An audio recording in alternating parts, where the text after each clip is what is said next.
आज हम समाज के एक अहम मुद्दे पर बात करेंगे। जो समाज में जो है जहर उगल रहा है, दहेज। देखा जा रहा है समाज में लोग दहेज के नाम पर जो है वसूली कर रहे हैं। दहेज को लेकर कई बहन बेटियां जो है पूछी नहीं जा रही, उनकी शादियां नहीं हो रही हैं। कुछ लोग शादी करवाने के नाम पर जमकर वसूली कर रहे हैं। इसी को लेकर जो है आज हमारे साथ पंडित आलोकानंद शास्त्री महाराज जी हैं। हम इनसे बात करेंगे दहेज को लेकर इनकी क्या सोच है, इनकी अपनी क्या राय है। महाराज जी, देखा जा रहा है दहेज को लेकर हमारी बहन बेटियां समाज में जो है दहेज को लेकर दहेज लोभी बहुत हो गए हैं। कई लोगों की शादियां नहीं हो रही। कई सिद्धार्थनगर का आंकड़ा अगर आपको बताएं तो सिद्धार्थनगर में अब तक इस वर्ष जो है सैकड़ों लोग दहेज की वजह से फांसी लगाकर मर चुके हैं। क्या कहेंगे दहेज को लेकर?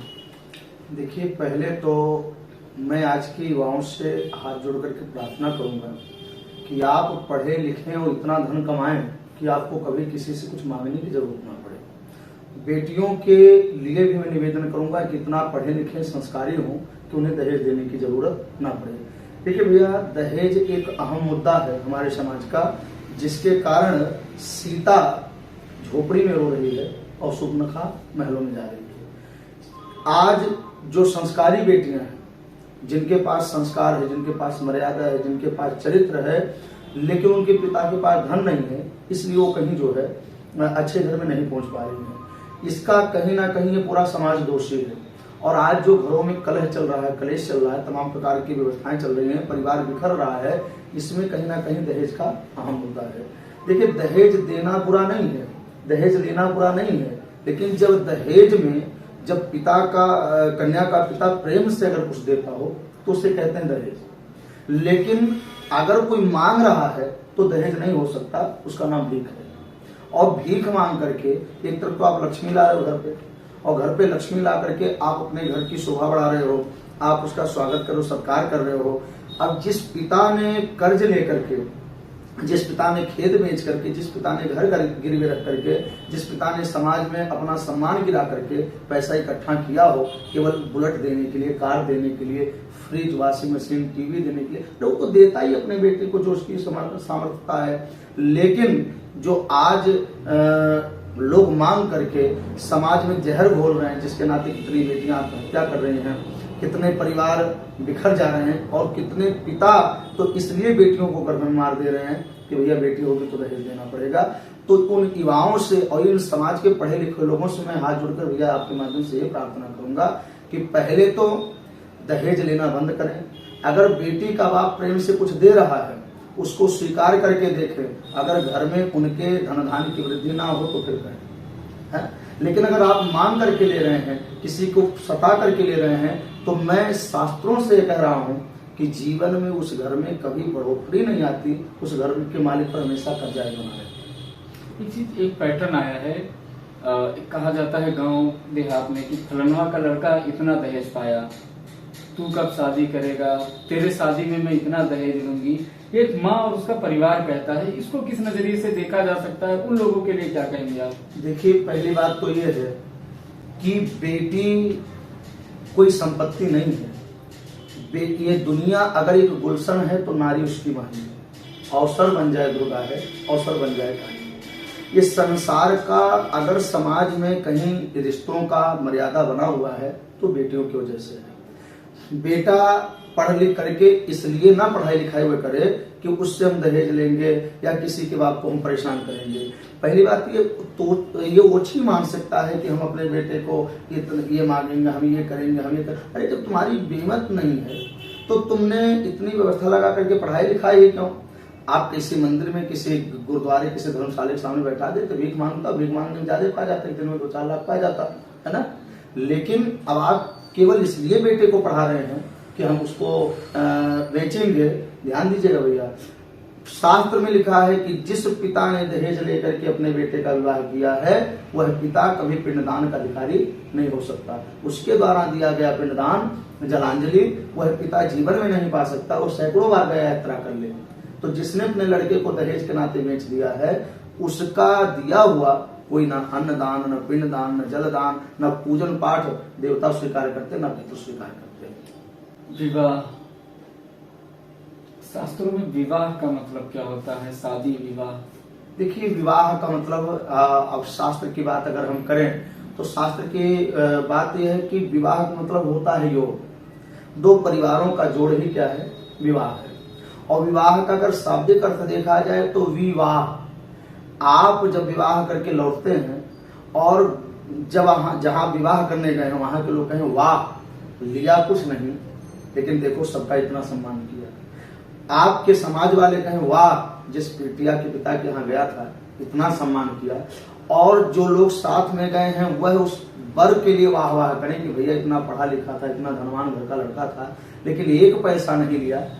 तो जहां वाह शब्द आ जाए वो विवाह है कि आपके लौटने के बाद घराती बराती दोनों पक्ष के लोग आपका वाह वाह करते हो, उसे विवाह कहते हैं। विवाह का और आजकल क्या करते हैं लोग, ब्याह, कि जहां कन्या के पिता के मुख से आह निकल जाए कि हे भगवान मैं बेटी का बाप होकर के बड़ा गलत कर दिया। जहां माता अपने कोख को बार बार सोचे कि हे भगवान अब इस कोख से कोई बेटी ना जन्म देना, तो जहां आह निकले उसको विवाह कहते हैं। विवाह का शाब्दिक अर्थ है दो आत्माओं का मेल, दो लोगों का समझी का अर्थ जानते हैं, सम माने होता बराबर, अधि माने होता बुद्धि। जब विचार सम नहीं, व्यवहार सम नहीं, आचरण सम नहीं, आपकी बेटी जब जाती है किसी के घर तो आप हाथ जोड़ करके कहते हैं कि भैया एक काम करिएगा, थोड़ा हमारे ऊपर ध्यान रखिएगा, और दूसरी की बेटी के सामने आप जो है व्यापारी बन जाते हैं, इसको हम विवाह नहीं कहते। ये तो विवाह है जिसमें दोनों पक्ष में आह हो रहा है, यानी आत्मा व्यथित हो रहा है, तो विवाह नहीं हो सकता। विवाह का अर्थ यह है कि किसी को बिना रुलाए, बिना किसी को कष्ट दिए, बिना किसी के भावनाओं को ठेस पहुंचाए जब आपका समाज वाह वाह करने लगे तो उसका नाम विवाह है। महाराज जी, पहले शादियां होती थी, डोलियां उठती थी, लोग खुशी से झूमते थे।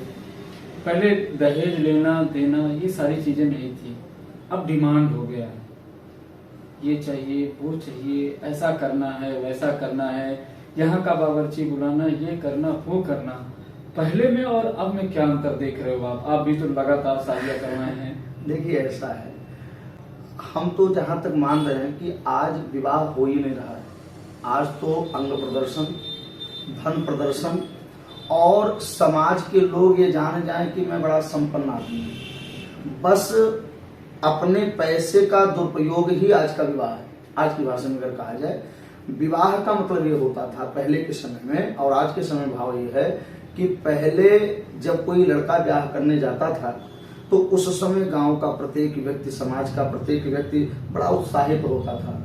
अब जब से विवाह व्यापार हो गया, तब से संसार में एक विकृति ये आ गई है कि अब तो गरीब बेटी का बाप इसलिए पिस रहा है कि भैया हम उनके विवाह में गए थे, हमारी बेटी वहां गई थी, उन्होंने देखा था ऐसी ऐसी व्यवस्था हुई थी, अगर हम नहीं करेंगे तो बेटी का छवि समाज में वो कैसे बात करेगी, लोगों के सामने क्या बात करेगी।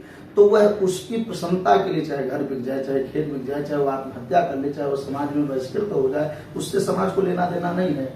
जबकि हमारा अगर सोच माने, और हमने कई लोगों को यह उपदेश दिया, आज कई लोग हमारी बातों को मान भी रहे हैं, और आज उसका फल भी मिल रहा है कि लोग क्या कर रहे हैं कि भाई दोनों लोग जाकर के अगर विवाह करना है तो अपने खास रिश्तेदारों को 200-400 जिसको आप बुलाते हो, अगर आपको 10,000-20,000 की जरूरत पड़ जाए तो क्या वो लोग देने वाले हैं? कोई देने वाला नहीं है। देने वाले जो हैं, अगर आपने कह दिया कि भाई हमको 20,000-50,000 तो तुरंत भाग जाते हैं। आपके 2-4 रिश्तेदार जो बहुत खास है उनको लेकर के जाइए, खिलाना पिलाना अपने घर पर बढ़िया से खिला पिला दीजिए, ना बेटी के बाप को कोई कष्ट हो, ना आपका कोई परिवार उठे। आप वर जब बनता है कोई तो उसके यहाँ जो पंडित जी संकल्प कराते तो कहते विष्णु रूपेण वराय, वो विष्णु है और जो कन्या है लक्ष्मी है। अब एक बात बताइए कि जब वो है विष्णु है तो क्या अब विष्णु का यही कर्तव्य है कि लक्ष्मी से उधार मांगे? महाभारत में लिखा हुआ है कि जो नारी के घर का धन खाता है पीता है उसको देवता मुर्दा मानते हैं, उसका दिया हुआ कोई भी वस्तु देवता स्वीकार नहीं करते। तो ये कहीं ना कहीं कल तब के समय में और आज के समय में बहुत विकृति आ गई है। और मुझे एक छोटा सा पद याद आ रहा है कि जब से शादी और बियाह दुकानदारी हो गई, बेटी जनक के धनुष जैसन भारी हो गई। तो आज भी धनुष रखा हुआ है और तब भी धनुष रखा गया था, लेकिन उस धनुष को राम ने तोड़ा था, भगवान ने तोड़ा था। आज एक धनुष रखा है जिसका नाम है दहेज, उससे धनवान नहीं तोड़ सकता, बलवान नहीं तोड़ सकता, बुद्धिमान नहीं तोड़ सकता।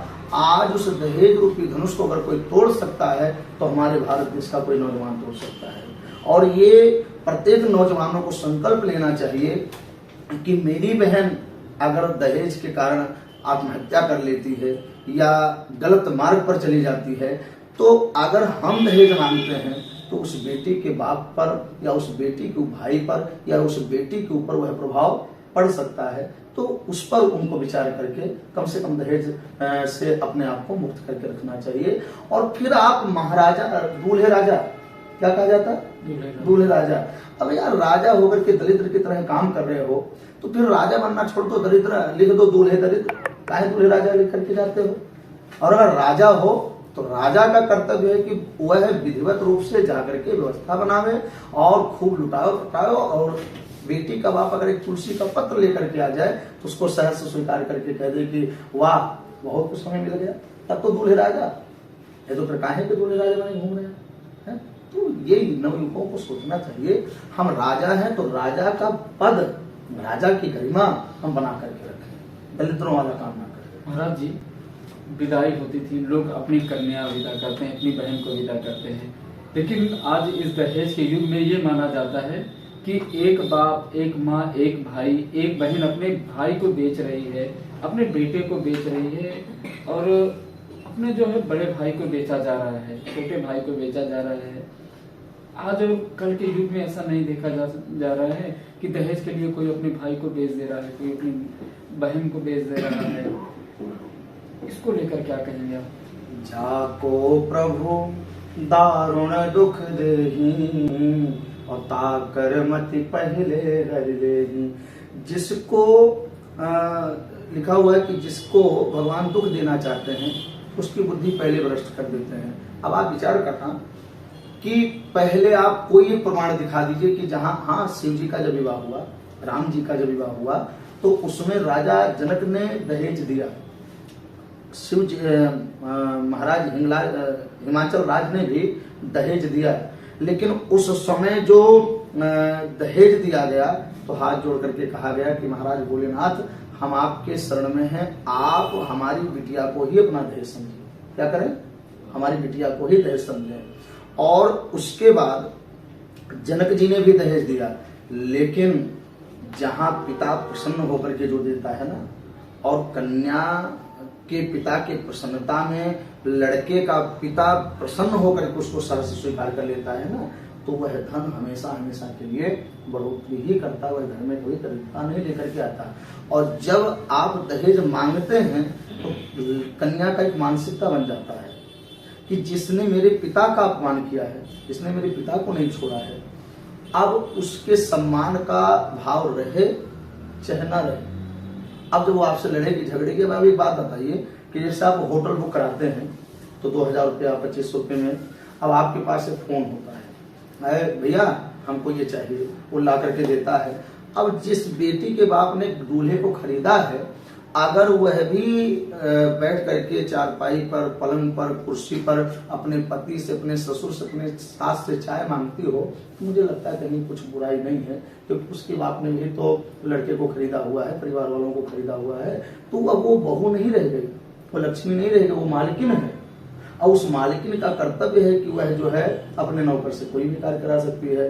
तो आप नौकरी करके नौकर बन रहे हैं। नौकरी का सीधा अर्थ है कि नौकर, तो नौकर ही क्या कर रहा है? पहले भी किसी सेठ की नौकरी करता था या सरकारी की नौकरी करता था, अब बेटी के यहाँ से दहेज लेकर के उस मायके वालों और ससुराल वालों का नौकर बना घूम रहा है। तो अब मुझे नहीं लगता कि जो है उसका स्वाभिमान जिंदा हो, तो मर गया हो तो मुर्दे के समान है। फिर ऐसे मुद्दे पर हम बहुत ज्यादा बात नहीं करना चाहता हूँ। केवल युवाओं से निवेदन करते हैं, जीवित हो तो जीवित दिखो, मुर्दा न बनो। आपने युवा की बात की, युवाओं से अपील कर रहे हैं क्योंकि शादी युवा ही करते हैं जी। युवा देखा जा रहा है, युवा कम दहेज मांगता है, परिवार वाले डिमांड करते हैं 5 लाख। महाराज जी एक चीज मैंने देखा है, अभी जल्दी मैं बता रहा हूँ, सिद्धार्थनगर मुख्यालय की बात है, कार्यक्रम में मैं सम्मिलित हुआ था, वहां देखा गया कि एक महाराज जी आए और वो 10-12 फोटो लिए थे। फोटो के पीछे अमाउंट दिया था, ये 5 लाख का दूल्हा, ये 10 लाख का दूल्हा, ये 15 लाख का दूल्हा, ये फलाना इंजीनियर है, ये डॉक्टर है। ऐसे लोगों के लिए क्या कहेंगे आप जो ये लेकर घूम रहे हैं 15 लाख का, 10 लाख का दूल्हा? पहले आप जानते हैं कि बाजारों में बैल बिकता था, है ना? आज बाजारों में दूल्हा बिक रहा। तो दलाल जो होते हैं, दलालों का ये काम है कि वह रेट चढ़ाते हैं। लेकिन जो माता पिता हैं, मैंने आपसे कहा ना कि अगर वो बेटे को बेच रहे हैं तो वो कभी पिंडदान अधिकार ना समझे, जो शास्त्र में लिखा है। अब रह गई बात कि वो जो व्यवस्था अपना बना रहे हैं कि आप दूल्हे की डिमांड बढ़ाओ, दूल्हे की व्यवस्था बनाओ, कहीं ना कहीं ये कायरता है ना? ये कहीं ना कहीं इसको हम पुरुषार्थ नहीं कहेंगे, इसको हम कायरता कहेंगे। यहाँ आप अपने आप में बिल्कुल बहुत ही निकृष्ट मानसिकता आपकी है कि अपने बेटे के लिए आप रेट लगा रहे हैं। वो बैल थोड़ी है, वो बाजार की कोई संपत्ति थोड़ी है, वो धनिया और मूली थोड़ी है कि उसका आप रेट लगाते हैं। तो जो ऐसी मानसिकता वाले लोग हैं, कहीं ना कहीं समाज में वह अभिशाप है। और वही जब बहू पानी नहीं देती, चाय नहीं देती, नाश्ता नहीं देती, तो हमारे पास आते हैं या मंदिरों में जाते हैं। आजकल जिसको देखो वो कहते हैं बहू सुशील देना, सुंदर देना। और जब बहू मारती है, गाली देती, सताती, घर से निकालती, तो कहते हैं हे भोलेनाथ, हे भगवान शिव, हमने मांगा था सुंदर, आपने सुंदर दिया, लेकिन हमारी बहू लड़ती झगड़ती है। तो आपने अगर सुशील मांगा होता तब तो सुशील होती। सुंदर मांगा, सुंदर तो बेर भी है, लेकिन अगर अचानक दांत के नीचे आ जाए तो दांत को नुकसान पहुंचा देगा। बेर सुंदर है लेकिन दांत को नुकसान पहुंचा देगा। और नारियल वह बाहर से भले ही सुंदर ना हो, लेकिन उसका आचरण सुंदर है।